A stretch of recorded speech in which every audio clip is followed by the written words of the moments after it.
சல்லியர்கள் அப்படின்னு ஒரு படம் தமிழனோட வரலாறை சொல்கிற ஒரு படத்தை எடுத்தால் தமிழ்நாட்டில் தேட்டர் கொடுக்க மாட்றாங்க. இது ஏன்னு தெரியுமா?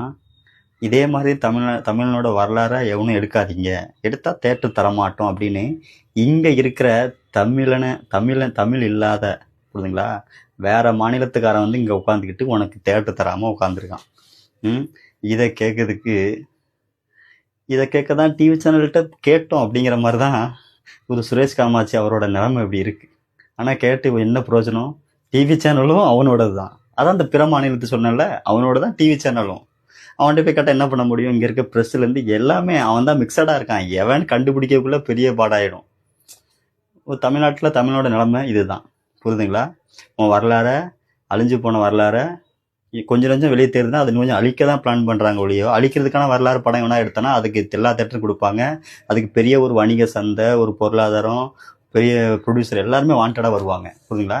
சரி, நம்ம ஒரு நல்ல கதை, ஒரு நல்ல படத்தை, மேதகுன்னு ஒரு சூப்பரான படத்தை எடுத்த ஒரு நல்ல டைரக்டரு அடுத்த படம் சல்லியர்கள்.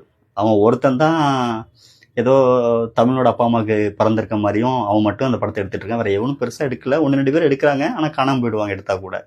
ஸோ கஷ்டப்பட்டு இப்படி ஒரு படத்தை எடுத்து தேட்டருக்கு கொண்டு வரது எவ்வளோ கஷ்டங்கிறது சினிமாவில் இருக்கிற இன்னைக்கு டாப்பில் இன்னைக்கு அரசியலுக்கு வர துடிக்கிற எல்லாருக்குமே தெரியும்.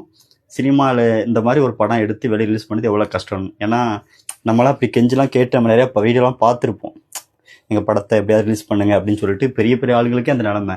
அப்படின்னா ஒரு தமிழ் வரலாறு எடுக்கிற ஒரு வளர்ந்து வர்ற ஒரு சின்ன ஒரு புதுசாக வர்ற ஒரு டேரக்டரால் ஒரு படத்தை எடுத்து தான் கொடுக்க முடியுமா? அதை ரிலீஸ் பண்ணுறது வந்து ப்ரொடியூசர் கையில் இருக்குது. அப்பேற்பட்ட ப்ரொடியூசர் தேட்டருக்கு போனால் இங்கே உள்ளவன் ரிலீஸ் பண்ண விட மாட்டான். ஓடிடியில் கொண்டு ரிலீஸ் பண்ண நம்ம நிலைமை வந்து இருக்குது. இதுக்கெல்லாம் யார் காரணம் தெரியுமா? மானங்கட்ட தமிழர்களை நம்ம எல்லாருமே தான் இதுக்கு காரணம்.